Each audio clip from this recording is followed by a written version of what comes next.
नमस्कार दोस्तों, स्वागत है आपका आपके अपने YouTube चैनल पर। तो दोस्तों, राजस्थान बोर्ड के 10वीं 12वीं और 8वीं के रिजल्ट को लेकर, कॉपी चेकिंग को लेकर आप सबके लिए दोस्तों बहुत बड़ी अपडेट है।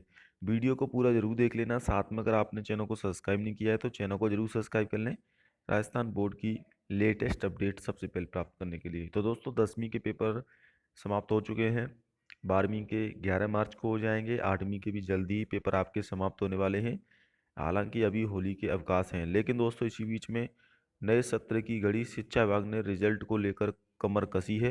जी हाँ दोस्तों, यहाँ पर आप देख सकते हैं कई विषयों की कॉपियों का मूल्यांकन भी पूरा हो गया है।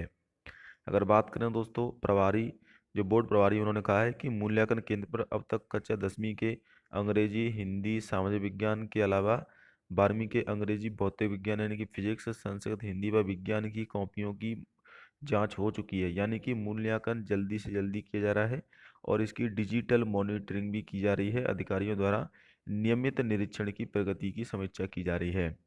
तो दोस्तों, इस वीडियो में हम यहाँ तो एक तो कॉपी चेकिंग को लेकर बात करें तो दोस्तों, कॉपी चेकिंग आपकी बोर्ड की तरफ से चल रही है। अब रिजल्ट आने के बाद दोस्तों, आपको देखिए टैबलेट के लिए और स्कूटी के लिए क्या क्राइटेरिया रहता है उसको लेकर भी मैं बात करूंगा। लगातार स्टूडेंट के कमेंट आ रहे थे कि सर कितनी परसेंट पर हमको टैबलेट है वो दिया जाएगा। तो प्रदेश के सरकारी विद्यालयों में नया सत्र 1 अप्रैल से शुरू होगा। प्रवेशोत्सव में भी जुलाई पहले होगा। शिक्षा विभाग ने तैयारियां की विस्तृत कार्य योजना तैयार कर ली है। अजमेर सहित प्रदेश भर में 1 अप्रैल से स्कूल शुरू होने जा रहे हैं। तो ऐसे में बोर्ड की कोशिश है कि मार्च में ही सभी रिजल्ट जारी हो जाएं। 19 मार्च के आसपास 10वीं का रिजल्ट आएगा, उसके बाद 12वीं और उसके बाद दोस्तों आपके यहाँ पर 8वीं और 5वीं के नतीजे भी जारी हो जाएंगे। देखिए, स्कूटी योजना के लिए अगर मैं बात करूं तो उससे पहले टैबलेट योजना को लेकर बात कर लेता हूं। टैबलेट योजना के लिए आपकी 75% होनी चाहिए 8वीं, 10वीं या फिर 12वीं में। अब इसमें 75% ये सिर्फ गवर्नमेंट स्कूल में पढ़ने वाले स्टूडेंट के लिए है। अगर गवर्नमेंट स्कूल में पढ़ने वाले स्टूडेंट की संख्या कम रहती है, क्योंकि टोटल 52,000 टैबलेट दिए जाते हैं, अगर इतने स्टूडेंट नहीं हो पाती हैं तो फिर आपको प्राइवेट स्कूलों में भी टैबलेट हैं वो दिए जाते हैं। जी हाँ दोस्तों, पहले गवर्नमेंट वाले जो स्टूडेंट हैं उनको प्राथमिकता दी जाती है। अगर गवर्नमेंट स्कूल में इतने स्टूडेंट नहीं हो पाते हैं तो फिर उसके बाद प्राइवेट स्कूलों को भी इसमें लड़कियों को, SC ST और विधवा जो महिलाओं के बच्चे होते हैं उनको पहले प्राथमिकता दी जाती है। अब देखिए, 75% तो मिनिमम क्राइटेरिया है। अब इसमें फिर आपकी मेरिट के अनुसार बनती है, लेकिन गवर्नमेंट स्कूल में 75% पर भी टैबलेट आराम से मिल जाते हैं। काफ़ी सारे स्टूडेंट को मिले हैं। पिछले साल और इस साल दोनों साल के एक साथ टैबलेट दिए जाएंगे। तो टैबलेट के लिए कोई फॉर्म नहीं भरना होता है। सिर्फ अगर आप 8वीं में हैं, 10वीं में और 12वीं में इस साल बोर्ड की एग्ज़ाम दी है तो 75% चाहिए, आपको टैबलेट मिल जाएगा। इसकी जानकारी आप अपने स्कूल के हेड मास्टर या प्रिंसिपल से प्राप्त कर सकते हो, क्योंकि लिस्ट सरकार के द्वारा उन्हीं के पास आती है, उन्हीं के द्वारा लिस्ट भेजी जाती है और टैबलेट भी उन्हीं के पास आती है, वहाँ से आपको वितरण कर दी जाती है। तो टैबलेट को लेकर मैंने, आई होप आपको समझ में आ गया होगा। अब स्कूटी योजना के लिए बताता हूँ। देखिए, स्कूटी योजना के लिए राजस्थान में 2 प्रकार की योजना भी चल रही हैं। एक तो है कालीबाई व्हील योजना, एक देवनारायण स्कूटी योजना। देवनारायण में MBC वाले बच्चे आते हैं, तो उनको MBC वाले बच्चे जिनकी 75% तो CBSE से होनी चाहिए और राजस्थान बोर्ड से आपकी 65% होनी चाहिए, तो आप इसके लिए फॉर्म भर सकते हैं। स्कूटी के लिए फॉर्म भरने होते हैं, लेकिन इसमें कुछ क्राइटेरिया रहता है। देखिए, अगर आपको 10वीं में स्कूटी मिल चुकी है तो फिर 12वीं में आपको स्कूटी नहीं मिलेगी, सिर्फ उसकी जगह 40,000 रुपये दिए जाते हैं आपको। लेकिन अगर आपको 10वीं में स्कूटी नहीं मिली है तो फिर आप 12वीं में एलिजिबल रहते हो।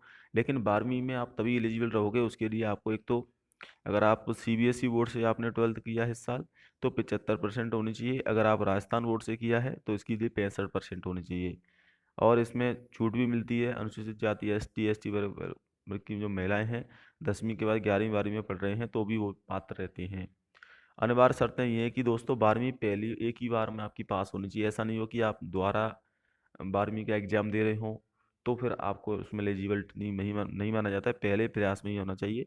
और 12वीं का आपका दोस्तों, 12वीं जैसे आपने पास कर लिया इस साल, तो उसके बाद आपका स्नातक में प्रवेश होना चाहिए। जब आप फॉर्म भरोगे तो उसमें एक आगे के लिए आपकी जो पढ़ाई वाला उसमें सर्टिफिकेट है वो मांगा जाता है कि आप आगे अपनी पढ़ाई कंटिन्यूस कर रहे हैं। ऐसा नहीं कि आपने 12वीं में परसेंट बना ली, उसके बाद आपने स्टडी बंद कर दी तो फिर आपको जो स्कूटी है वो नहीं मिलेगी। ये लड़कियों के लिए रहती है। तो आपको आगे स्नातक में नियमित रेगुलर कॉलेज में पढ़ना होगा, तभी आपको इसके लिए एलिजिबल रहते हो। इसके अलावा दोस्तों इसमें और भी क्राइटेरिया हैं। अगर आपको 10वीं में स्कूटी मिल चुकी है तो फिर 12वीं में आपको 40,000 रुपये मिलेंगे। अगर किसी अन्य योजना से आप लाभ उठा रहे हैं जैसे कि देवना स्कूटी योजना, तो फिर आपको काली बाई व्हील योजना के तहत जो स्कूटी है वो नहीं मिलेगी। तो ये सारी क्राइटेरिया रहते हैं। बाकी दोस्तों जब आपके स्कूटी के फॉर्म भरे जाएंगे तो मैं आपको बता दूंगा क्या क्या आपको डॉक्यूमेंट चाहिए, और साथ में ही अभी आपका रिजल्ट आएगा 12वीं का, उसके 1 महीने के बाद फॉर्म शुरू होती है। तो अभी तो काफ़ी समय है रिजल्ट के बाद, लेकिन आप कोशिश करें।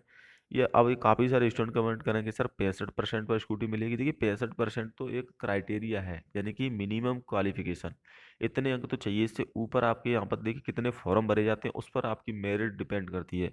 अब 65% से ऊपर वाले भी काफ़ी सारे स्टूडेंट फॉर्म भरेंगे स्कूटी के लिए। जो महिला जो छात्राएं हैं जैसे कि कुछ 70% पर भी भरेंगी, कुछ 80% पर भी, कुछ 90% भी बनेगी।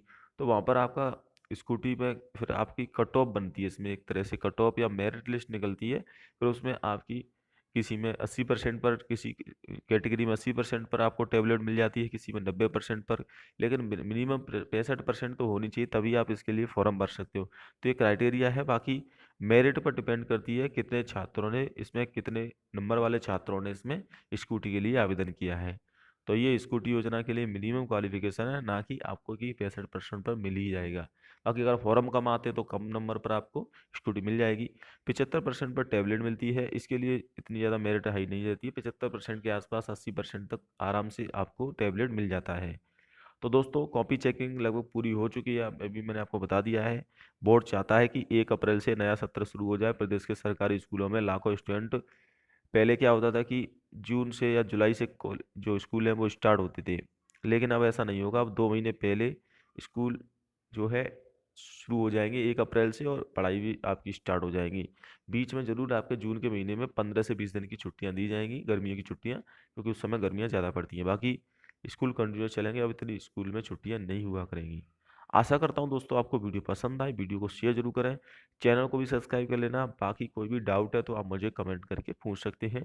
रिजल्ट 10वीं का पहले आएगा, और जल्द ही दोस्तों रिजल्ट आपके आ जाएंगे। कॉपी चेकिंग पूरी का जो कार्य है वो लगभग पूरा हो गया है, यहाँ पर आप देख भी सकते हैं। और एडमिशन जो प्रोसेस है वो भी दोस्तों 1 अप्रैल से ही शुरू हो जाएगी, यानी कि जो स्टूडेंट 8वीं पास करेंगे तो वो 9वीं में एडमिशन ले पाएंगे। पहले जुलाई से एडमिशन होते थे, लेकिन अब अप्रैल से होंगे। जो 9वीं में स्टूडेंट है वो 10वीं में एडमिशन ले पाएंगे। 10वीं के स्टूडेंट जो इस साल बोर्ड में हैं उनका रिजल्ट आने के बाद वो 11वीं में एडमिशन ले पाएंगे। 11वीं वाले 12वीं में ले पाएंगे। लेकिन जो 12वीं वाले स्टूडेंट हैं उनके लिए तो स्नातक रहती है, तो स्नातक जो इसमें BA वगैरह है, तो वो डिपेंड करता है कि आप कौन सी कॉलेज से करते हो। फॉर्म तो अभी चल रहे हैं, आप अभी भी भर सकते हैं फॉर्म। बाकी अधिक जानकारी के लिए चैनल से जुड़े रहें। जय हिंद, वंदे मातरम।